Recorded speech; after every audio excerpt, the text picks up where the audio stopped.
Ladies and gentlemen, welcome back to Zorpo. It's been quite a while, but today I'm hoping to revive the channel a little bit with a brand new Counter-Strike Global Offensive Weapon Guide, this time for the counter-terrorist, anti-economical SMG, the MP9.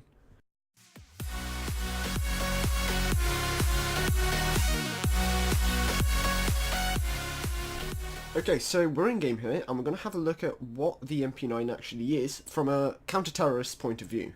So first of all, we can actually see that it can be found under submachine guns for $1,250. It has a fire rate of about 857 rounds per minute. That equates to just over 14 rounds a second.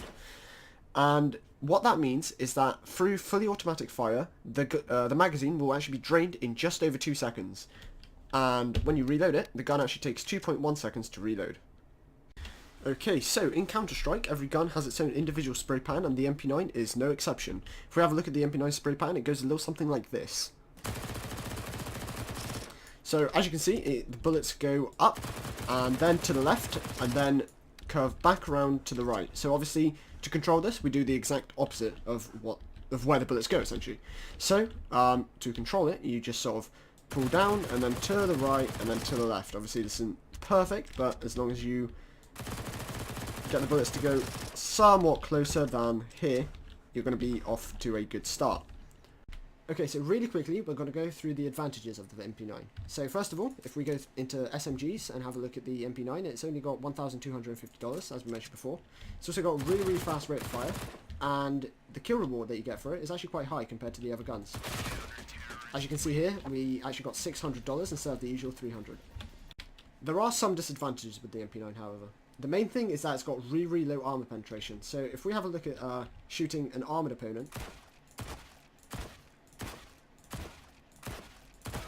it takes a long time to kill them compared to one that doesn't have armor. Another disadvantage of the MP9 is that it's really, really inaccurate at long distances. Furthermore, it's got really high damage drop-off, which means that at a distance, your bullets will actually deal less damage than they would if they were up close. So, for instance, if you're engaging an enemy down long,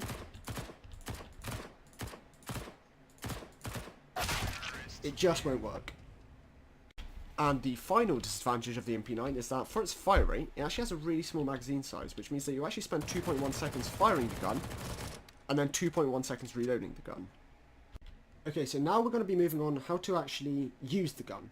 So the main thing and the main method of you using the MP9 is to actually take really, really close quarters. So say for instance we're in lower tunnel here, and an enemy sneaks up behind us, we can kill them quickly and take their gun. Another crucial thing you need to know about the MP9 is that it performs a headshot on an enemy that's not wearing a helmet. So it just makes sense for you to aim for the head. So here, if I shoot on at an enemy in the chest, they won't die instantly. However, if I just aim for the head, they go in one shot. Now, ever since you started playing Counter-Strike, you've probably been told countless times that you need to stand still when you shoot. With the MP9, that isn't necessarily true, because the gun actually retains a lot of its accuracy while running. So, to make yourself harder to hit and to approach the enemy a little bit faster, you may want to consider run and gun as a viable strategy to get the kill. And the last method of using this gun is to avoid long range. Now, I'm pretty sure I've told you before, this is what happens when you try and engage at long range. One of the main ways in which you're going to be using the MP9 is in anti-eco situations. That's when you've won the first pistol round and the enemy can't buy armor.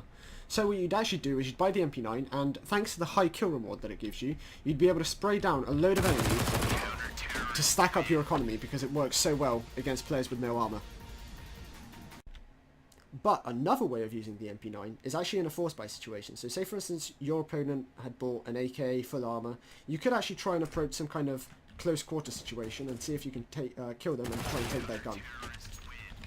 This is actually a really, really good method, and it will help you get some economy going and maybe get, you know, an AK or two. And that's going to be all from me. Make sure that when you shoot, you spray, aim for the head, and remember, above all else, have fun. Isn't that right, Zorbot?